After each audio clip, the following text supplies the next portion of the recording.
اعوذ باللہ من الشیطان الرجیم بسم اللہ الرحمن الرحیم یا ایھا الذین آمنوا اذا نکحتم المؤمنات ثم طلقتموہن من قبل ان تمسوہن، اب ایک حکم یہاں پر طلاق کے ضمن میں بھی آ رہا ہے۔ پہلے آ چکا ہے کہ اگر نکاح ہو چکا ہے کسی سے اور کوئی مہر مقرر نہیں ہوا تھا لیکن پھر بھی طلاق اگر دے دی ہے تو بہرحال اسے کچھ نہ کچھ مہر جو ہے وہ اس کو کچھ نہ کچھ دے دلا کے رخصت کرنا چاہیے، اور اگر ملاقات سے قبل نکاح دی ہے، مہر طلاق دے دی ہے اور مہر مقرر ہو چکا تھا تو آدھا مہر دینا ہوگا۔ اب یہاں مسئلہ آ رہا ہے عدت کا۔ یا ایھا الذین آمنوا، اہل ایمان، اذا نکحتم المؤمنات، جب تم مومن خواتین سے نکاح کرو، ثم طلقتموہن من قبل ان تمسوہن، پھر کوئی سبب ایسا ہو جائے کہ اس سے پہلے کہ تمہاری ان سے ملاقات ہو، تم انہیں چھو، انہیں تم طلاق دے دو، فما لکم علیہن من عدۃ تعتدونہا، تو پھر تمہارا کوئی حق نہیں ہے کہ وہ عورت جو ہے عدت کرے اور اس کو تم عدت پوری کرواؤ اس لیے کہ تمہاری ملاقات ہی نہیں ہوئی، کوئی سوال ہی پیدا نہیں ہوتا کہ اس کے رحم میں کوئی بچہ جو ہے اللہ تعالیٰ نے اس کو تخلیق فرما دیا ہو۔ لہذا عدت تو اس لیے ہوتی ہے کہ یہ بات پوری طریقے سے واضح ہو جائے کہ اس معاملے میں سابق شوہر سے کسی کے اس کے وطن میں کوئی کسی کا حمل نہیں ہے۔ وَمَتِّعُوهُنَّ، تو انہیں کچھ دے دلا کر رخصت کرو، وَسَرِّحُوهُنَّ سَرَاحًا جَمِيلًا، اور اپنے ہاتھ سے رخصت کرنا ہو تو بڑی خوبصورتی کے ساتھ رخصت کرو۔ یا ایھا النبی انا احللنا لک ازواجک اللاتی آتیت اجورہن، اے نبی ہم نے آپ کے لیے حلال ٹھہرایا ہے آپ کی ان تمام ازواج مطہرات کو جنہیں آپ نے باقاعدہ مہر دیا ہے۔ وما ملکت یمینک، اسی طرح جو آپ کی ملک یمین ہے، بانیاں ہیں، لونڈیے ہیں۔ مما افاء اللہ علیک، جو اللہ تعالیٰ نے آپ کو فے کے طور پر دے دی ہوں، جیسے آپ کو معلوم ہے کہ یہ ماریہ قبطیہ جو آئی تھی رضی اللہ تعالیٰ عنہ، یہ بھی جو مقوقس تھا مصر کا اس وقت کا حکمران، اس نے ہدیے کے طور پر بھیجی تھی۔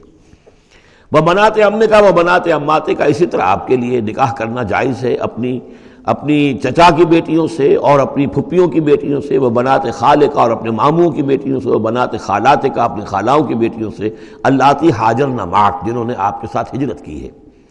وامرأۃ مومنۃ، اسی طرح ایک مومن عورت وہ بھی آپ کے لیے حلال ہے کہ آپ اس سے نکاح کریں، ان وہبت نفسہا للنبی، اگر وہ ہبہ کر دیتی ہے اپنا نفس نبی کو، یعنی وہ مہر بھی نہیں مانگتی، وہ کہتی ہے کہ میں اپنے آپ کو ہبہ کر رہی ہوں۔ ان اراد النبی ان یستنکحھا، اگر نبی کا ارادہ ہو کہ وہ ان سے نکاح کرے، خالصۃ لک من دون المؤمنین، یہ جو ہے رعایت آپ کو دی گئی ہے تمام اہل ایمان سے علیحدہ رکھ کر، یعنی تمام اہل ایمان کے لیے زیادہ سے زیادہ 4 کی قید ہے، لیکن آپ کے لیے یہ سب جو آپ کے گھروں میں آباد ہیں یہ سب جائز ہیں، ان میں سے کسی کو بھی آپ طلاق نہیں دیں گے، اور 4 کی جو قید ہے وہ آپ پر نہیں ہے۔ قد علمنا ما فرضنا علیہم من ازواجہم، ہمیں خوب معلوم ہے کہ ہم نے عام مسلمانوں پر کیا کیا چیزیں ان کی بیویوں کے ضمن میں فرض کی ہیں، لازم کی ہیں، کہ ایک وقت میں 4 سے زیادہ کا نکاح نہیں ہو سکتا۔ وما ملکت ایمانہم، اسی طریقے سے جو ان کی لونڈیاں اور بانیاں ہیں ان کے بارے میں بھی ہم نے کیا کیا قواعد و ضوابط کا انہیں پابند کیا ہے، لکے لا یکون علیک حرج، تاکہ آپ پر کوئی تنگی نہ ہو، وکان اللہ غفور الرحیم، اللہ غفور الرحیم ہے۔ اصل میں حضور کا جو تعدد ازدواج کا معاملہ اس میں کئی مصلحتیں تھیں، ایک مصلحت تو یہ بھی تھی، مثلا یہ کہ حضرت عائشہ صدیقہ رضی اللہ تعالیٰ عنہ سے نکاح کی تو مصلحت سب سے بڑی یہ سامنے آتی ہے کہ ان کا وہ بیوہ ہو گئی ہیں جبکہ ابھی جوان تھیں، کل 18 برس کی عمر تھی جبکہ بیوہ ہو گئی ہیں، لیکن انہیں پھر طویل وقت ملا ہے، وہ معلمہ امت بن گئی ہیں۔ خواتین کے لیے تو وہی معلمہ ہے، جو بھی زن و شوق کے تعلقات ہوتے ہیں اس میں خواتین آ کر مسئلہ پوچھتی تھی تو ام المومنین صدیقہ رضی اللہ تعالیٰ انہیں بتاتی تھی، تو طویل امت، اس لیے کہ امت کے لیے تعلیم کا کوئی اور نظام تو نہیں تھا۔ اسی طرح عرب کا جو معاشرہ تھا قبائلی معاشرہ تھا، اس میں یہ ہوتا تھا کہ کوئی بڑی شخصیت جو ہے اس کے دوسرے جو قبائل ہیں ان کے سرداروں وغیرہ سے کوئی رشتہ داری اگر ہو جائے تو اس سے بھی ایک تقویت حاصل ہوتی تھی اس نظام کو۔ تو یہ مختلف اسباب سے حضور کے لیے خاص طور پر یہ رعایت جو ہے کی گئی ہے کہ جو عام مسلمانوں کے لیے نہیں ہے۔ وکان اللہ غفور الرحیم، یقینا اللہ غفور الرحیم ہے۔ ترجی من تشاء منہن وتؤوی الیہ من تشاء، اور پھر یہ بھی کہ آپ کر سکتے ہیں کہ ان میں سے جس کو چاہیں ذرا اپنے سے دور کر دیں اور جس کو چاہیں اپنے قریب لے آئیں، یعنی وہ مساوات بھی حضور پر لازم نہیں تھی، اگرچہ حضور نے کی ہے لیکن وہ مساوات حضور پر لازم نہیں تھی، اس لیے کہ آپ کو یہ اجازت دی گئی تھی کہ اگر اپنی ازواج مطہرات میں سے کسی کو ذرا فاصلے پر کر دیں، ذرا اس سے اپنا وقت وغیرہ دینا کم کر دیں تو کوئی حرج نہیں تھا، آپ پر کوئی اس کی ملامت نہیں تھی اللہ کی طرف سے۔ کسی کو زیادہ آپ اپنے پاس رکھیں یا زیادہ اس کے پاس ٹھہرے تو اس میں بھی کوئی پابندی آپ پر نہیں تھی، صاف اجازت دی گئی ہے۔ ترجی من تشاء، جو دور ذرا کر دے اپنے سے جس کو چاہے، وَتُؤْوِي إِلَيْكَ مَن تَشَاءُ، اور جس کو چاہے تم اپنے پاس قریب کر لو، وَمَنِ ابْتَغَيْتَ مِمَّنْ عَزَلْتَ، اور جسے آپ نے کہیں ذرا سا اپنے سے پرے کر دیا ہو، اگر انہیں دوبارہ قریب اپنے لانا چاہو فَلَا جُنَاحَ عَلَيْكَ، تو اس میں بھی آپ پر کوئی حرج نہیں ہے۔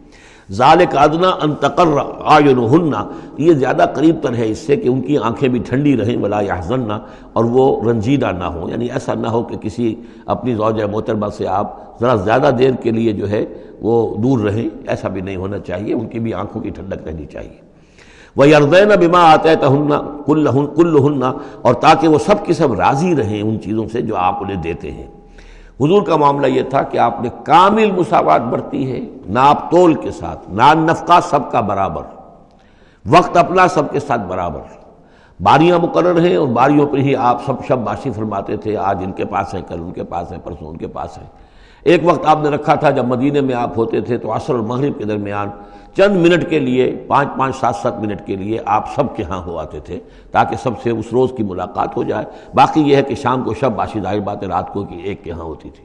اور ہر چیز کے اندر جو ہے حضور نے صلی اللہ علیہ وسلم پوری مساوات کی ہے۔ اور اس پر بھی آپ کہتے تھے اللہم ھذا قسمی فیما املک، اے اللہ جو چیزیں میرے اختیار میں ہیں، جن میں ناپ تول ہو سکتا ہے اس میں تو میں نے برابر کی تقسیم کر دی ہے، فلا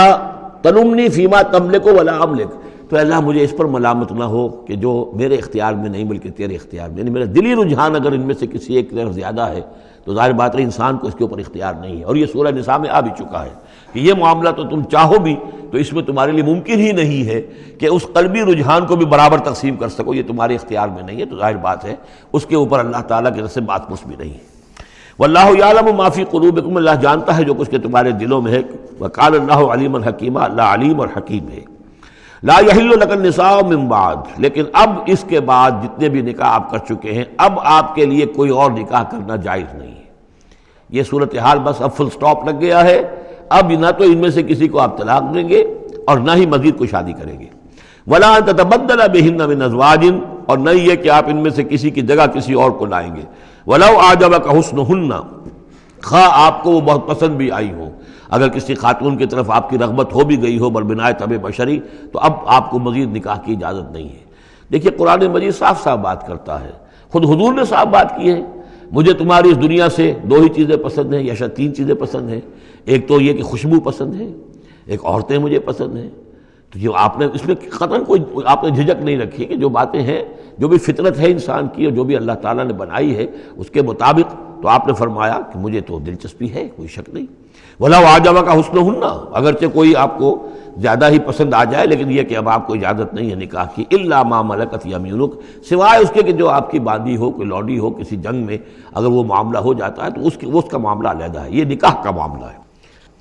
حضور کے ہاں 2 لونڈیاں ہیں، ماریہ قبطیہ اور ایک حضرت ریحانہ رضی اللہ تعالیٰ عنہما۔ وَكَانَ اللَّهُ عَلَىٰ كُلِّ شَيْءٍ رَقِيبًا، اللہ تعالیٰ ہر چیز پر نگران ہے، ہر چیز کا پہرہ دے رہا ہے۔ صدق اللہ العظیم۔